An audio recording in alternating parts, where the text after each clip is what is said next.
Assalamualaikum warahmatullahi wabarakatuh. Saya Agustina Hidayatun, mewakili kelompok stase Gadar di ruang ICU. Saya akan memaparkan kasus pada pasien Nyonya A dengan gagal nafas di ruang ICU RSUD Sleman. Saya akan memaparkan latar belakang terlebih dahulu.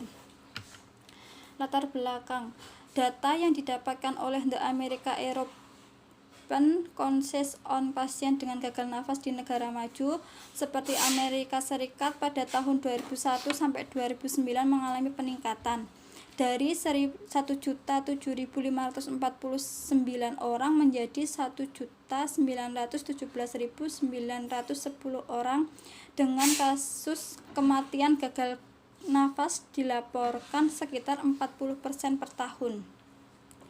Menurut Mansur A dan kawan-kawan 2010, pasien mempunyai permasalahan di pernafasan yang memerlukan bantuan ventilator mekanik dan pemasangan ETT, di mana pemasangan ETT masuk sampai percabangan bronkus pada saluran nafas.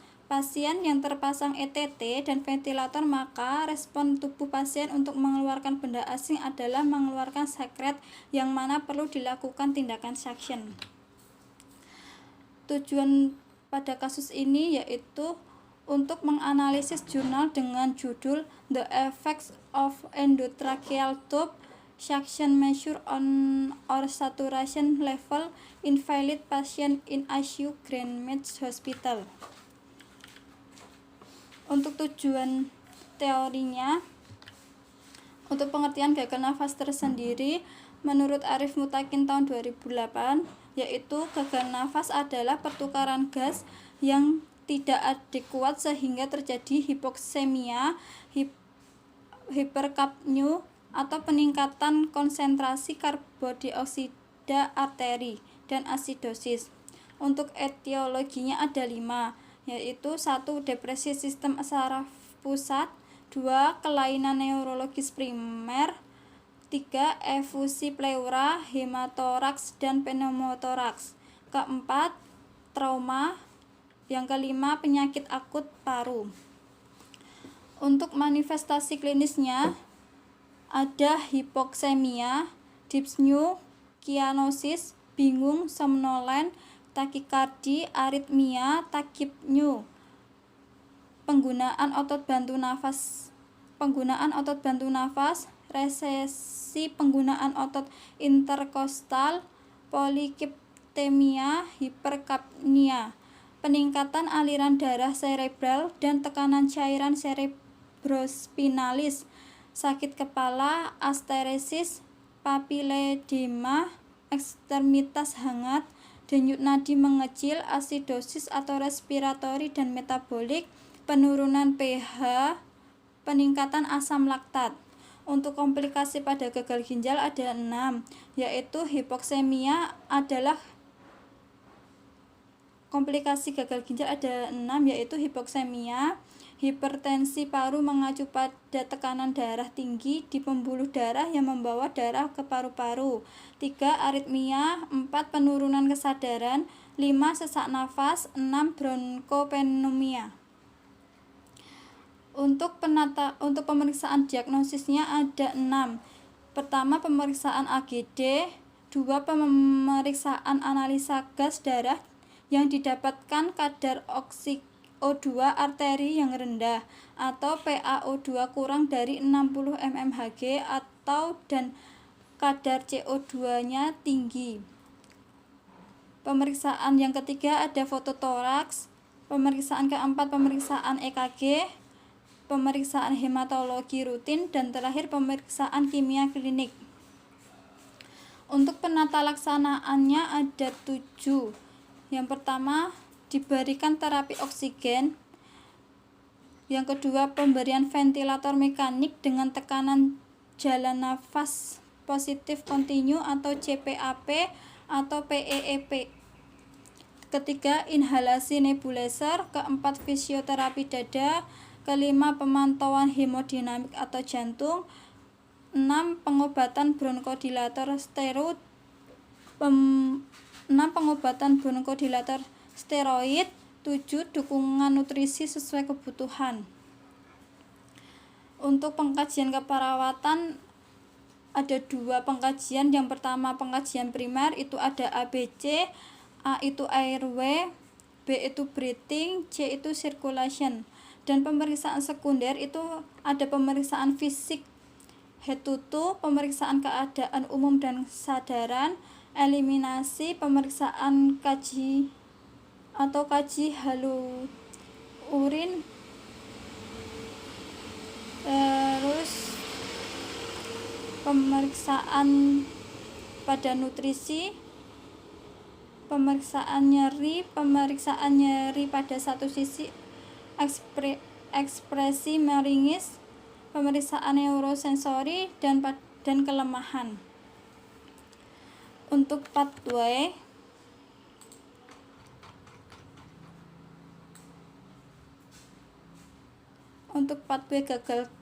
gagal nafas yaitu terjadinya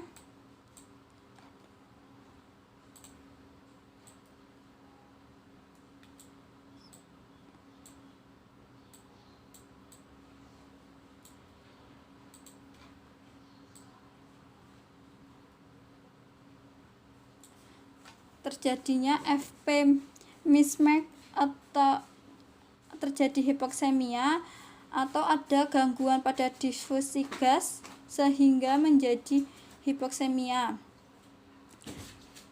Terjadilah gagal nafas yang mengakibatkan dyspnea, stenosis, kelelahan atau kelelahan, takikardi, distripmia, hipertensi.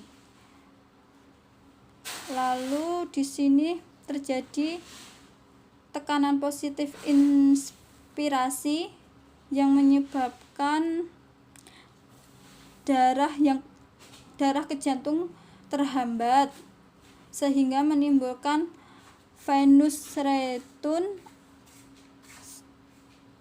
dan menyebabkan cardiac output menurun sehingga menyebabkan hipotensi. Terjadilah di situ gangguan perfusi jaringan. Diagnosanya kecemasan, di mana darah yang ke jantung itu terhambat sehingga menyebabkan juga darah ke atrium kiri berkurang sehingga mengakibatkan kompresi mikrovaskuler, suplai darah ke parunya berkurang. Terjadi gangguan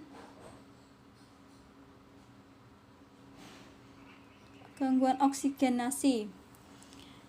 Ketika tekanan positif inspirasi menyebabkan suplai darah ke otak berkurang dan meningkatkan TIK. Yang berikutnya, ketika tekanan positif inspirasi pada sel tidalnya meningkat, maka terjadi resiko pneumotoraks. Untuk pengkajian pada kasus yang kami angkat yaitu pada pasien Nyonya D, usia 46 tahun, agama Islam, pekerjaan IR ibu rumah tangga, alamat Jalan Barum, nomor RM 480 sekian. Tanggal masuk 3 Juni 2020. Tanggal pengkajian 4 Juni 2020 jam 11. Diagnosa medis gagal nafas dengan CHF dan DM. Sumber data kami dapatkan dari keluarga dan rekam medik.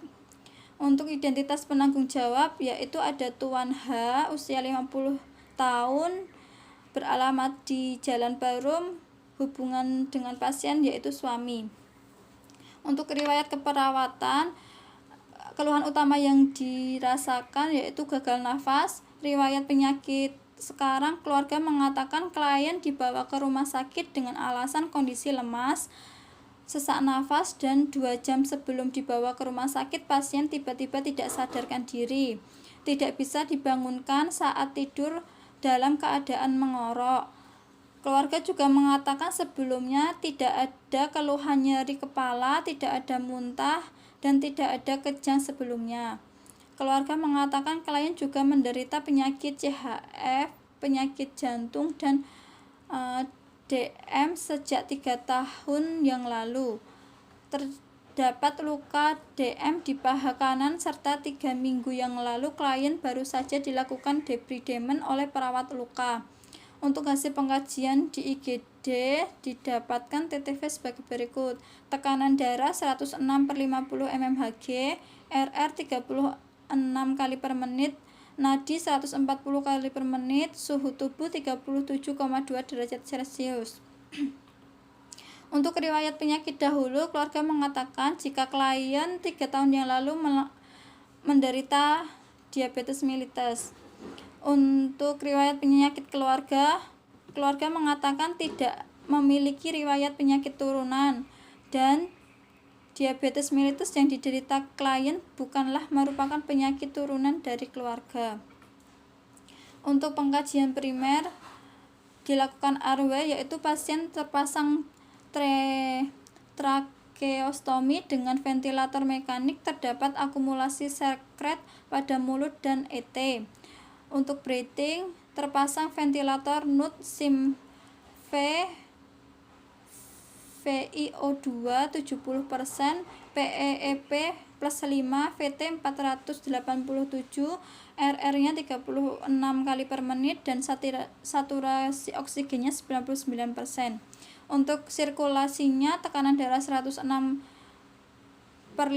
mmHg, nadinya 140 kali per menit, suhu tubuhnya 37,2 derajat Celcius, dan capillary refill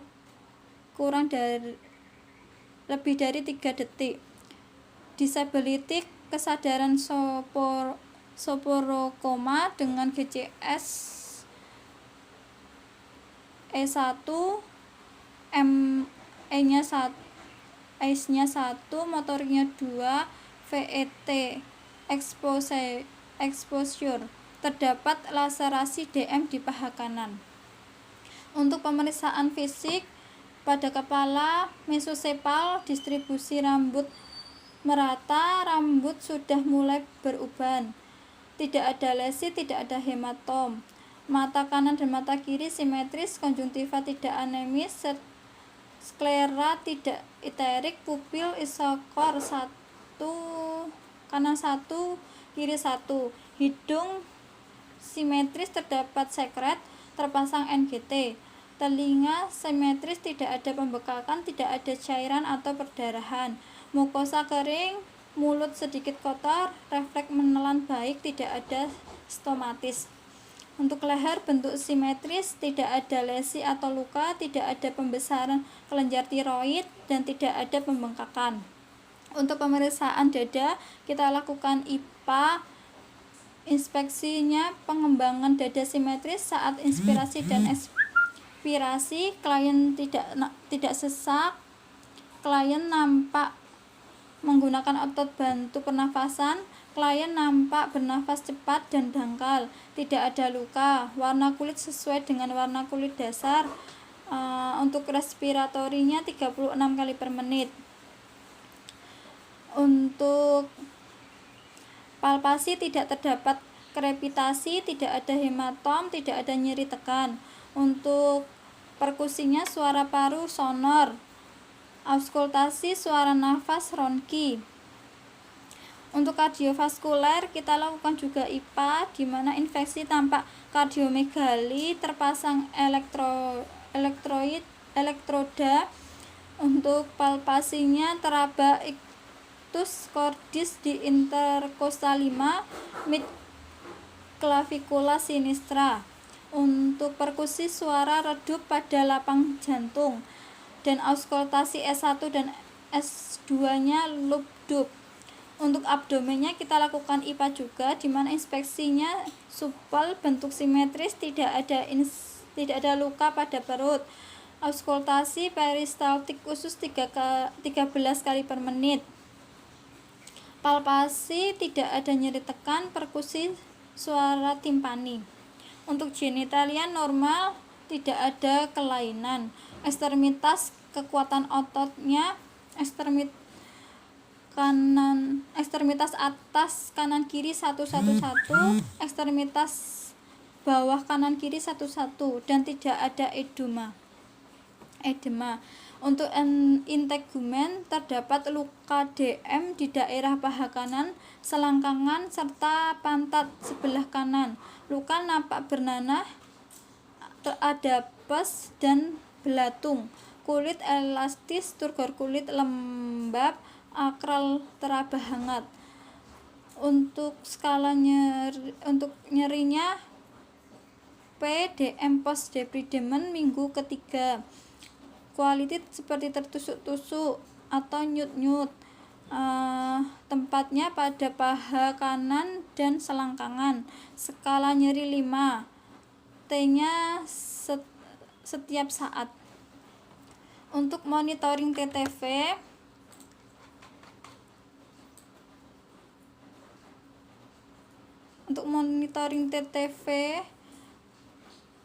kita memonitor selama 3 hari, tanggal 4, tanggal 5, dan tanggal 6 per 1 jam. Pada tanggal 4 itu pada jam 8 untuk tekanan darahnya 106/50, nadinya 140 kali per menit, reguler, teraba kuat.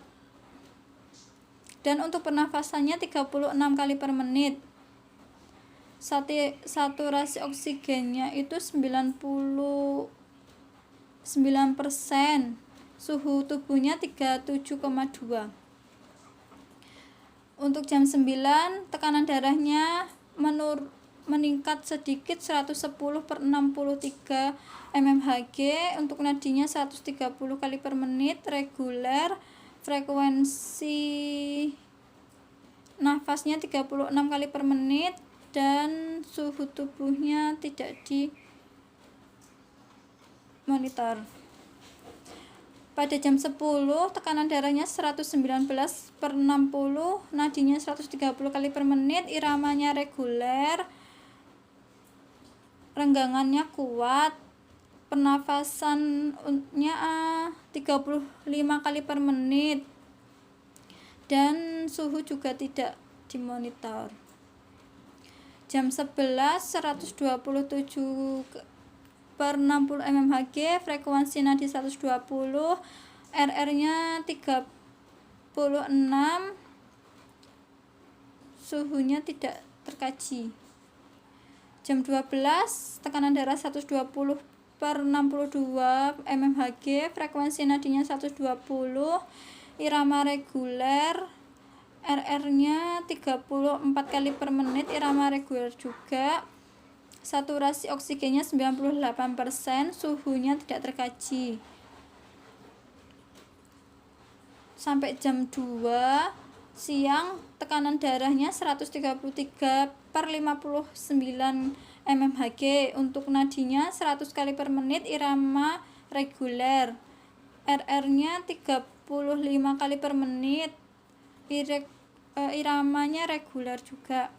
Suhu tubuhnya pada jam 2 36,4 derajat Celcius. Untuk monitoring pada TTV tanggal 5 itu mulai jam 8.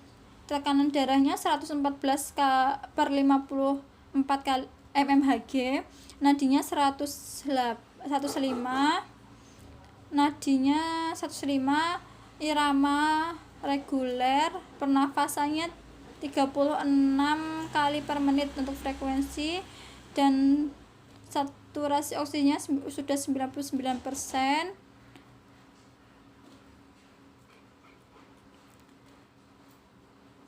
Kita monitor per jam sekali, dan terakhir pada tanggal 5 Juni itu didapatkan monitor terakhir jam 2.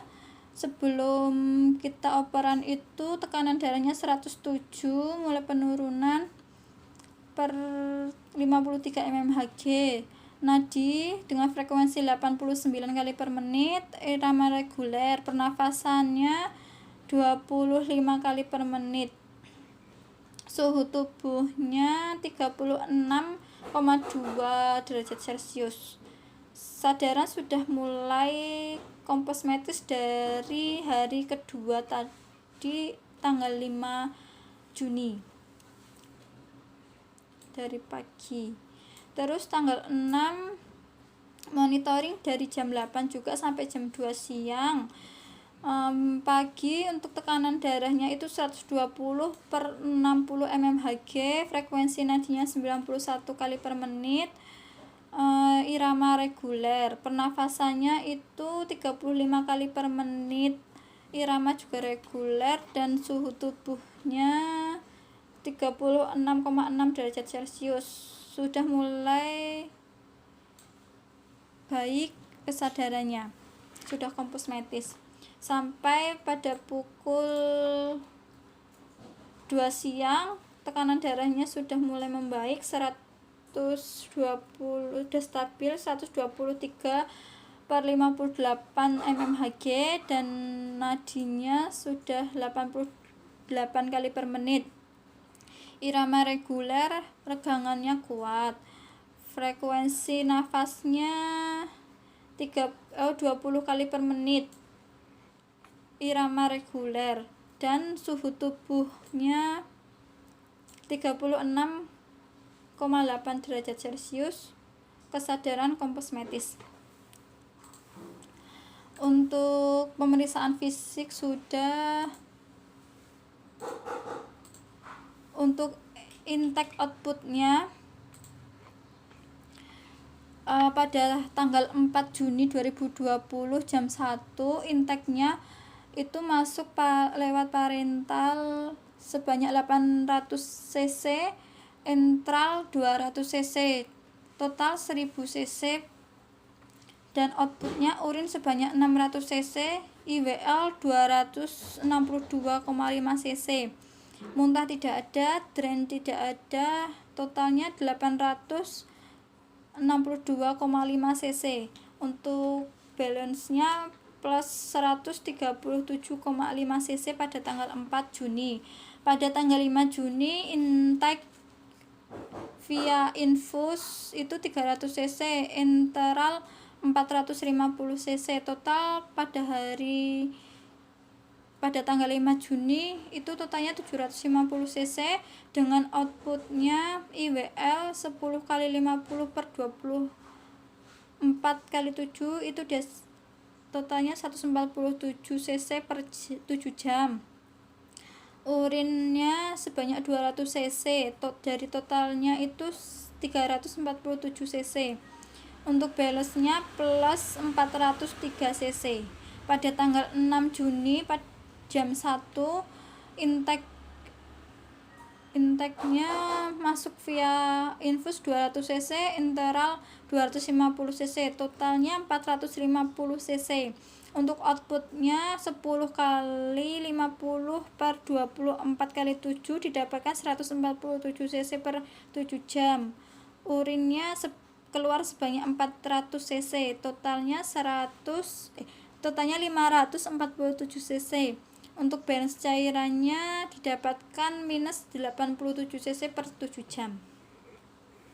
Untuk pemeriksaan penunjang dilakukan pemeriksaan AGD pada tanggal 4 Juni 2020 jam 2.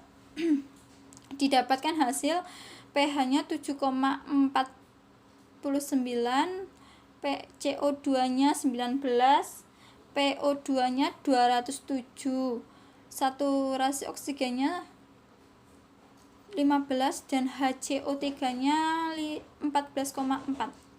Untuk pemeriksaan darah lengkap itu hemoglobinnya 6,60, eritrositnya 2,52, leukositnya 42,47, trombositnya 187, hematokritnya 18,8%. Untuk MCV-nya 94, MCH 29, MCHC 32 gram per desiliter. Untuk DIFCON itu neutrofilnya 90,5, limfosit 4,00. Untuk kimia kliniknya itu ureum 225,9, kreatinina meningkat 5,30. Untuk paket elektrolit, natriumnya 134 mol per liter, kaliumnya 6,0 mol per liter, klorida 112 mol per liter.